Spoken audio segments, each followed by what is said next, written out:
amefariki akiwa na umri wa miaka 77. Je, King Kiki ni nani hasa na historia yake ni ipi?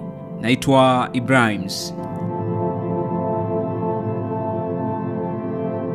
Kikumbi Mwanza wa Mpango maarufu kama King Kiki alizaliwa mwaka 1947 katika jiji la Lubumbashi lililopo kwenye mkoa wa Katanga, Jamhuri ya Kidemokrasia ya Kongo. Wakati anakuwa alikuwa na kaka yake Koroumba Joseph.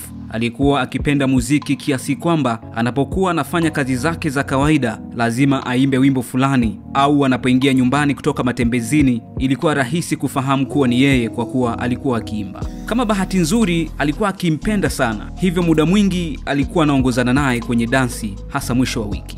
Katika kipindi hicho akiwa na umri wa miaka 6, King Kiki akisoma shule ya awali mwaka 1952, kundi la muziki kutoka nchini Afrika Kusini ambapo mwanamuziki mahiri Miriam Makeba alikuwa akifanya kazi nao likafanya ziara ya muziki nchini humo. Kama kawaida kaka yake akamchukua na kwenda naye. Wakati huo kiongozi wa kundi hilo alikuwa anaitwa Dambuza Mulele, akiwa na wanamuziki kama Sekena Kolaye, Tigizi Kwankwa, Dorila Jebe na mwenyewe nguli Miriam Makeba. Anasema wakati Makeba anaimba alikuwa anaona kama jina hilo hakustahili kuitwa. Akawa nawaza angepewa nafasi ya kumtafutia jina linaloendana na jinsi anavyoporomosha muziki. Lakini kwa bahati nzuri akiwaza hayo, akasikia kiongozi wa bendi hiyo akisema anapenda kumuita mwanamama huyo Chocolate Girl. Hiyo ndio siku King Kiki alianza rasmi kupenda muziki. Na mtu aliyemvutia zaidi alikuwa ni Miriam Makeba.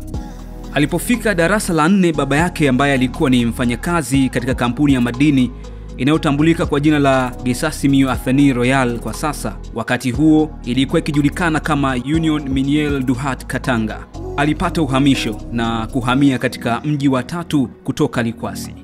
King Kiki akiwa anapenda kuimbaimba, mwalimu wake aliwavutia mashabiki wa rumba nchini Tanzania mara moja, na alirudi tena mwaka 1977 kujiunga na Marquise du Zaire ambayo ilikuwa chini ya uongozi wa marehemu Chinyama Chianza. Marquise ilikuwa bendi iliyoanzishwa mwaka 1966 kama Orchestre Super Gabi, kundi la wanamuziki wachanga wa Zaire.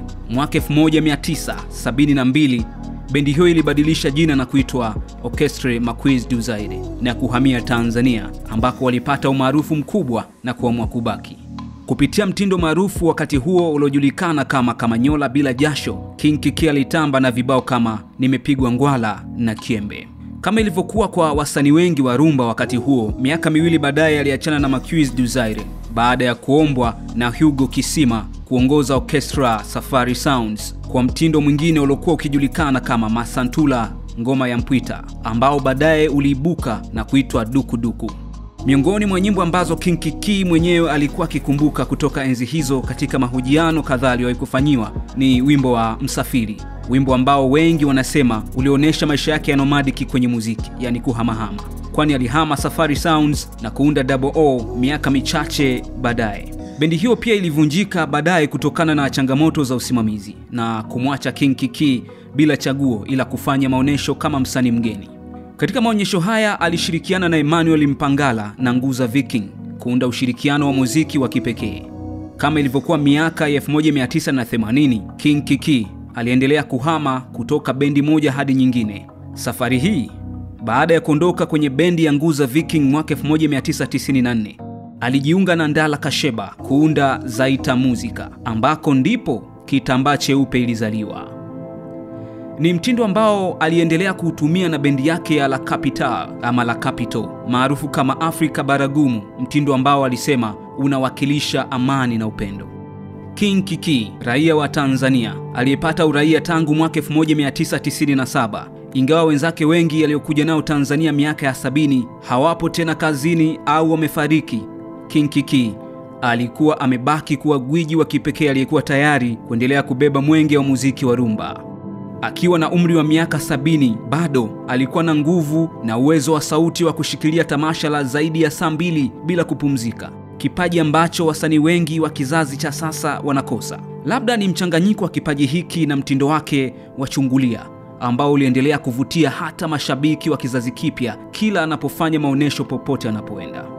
King Kiki atakumbukwa kama gwiji aliyewakilisha muziki wa rumba kwa vizazi vyote. Naitwa Ibrahims.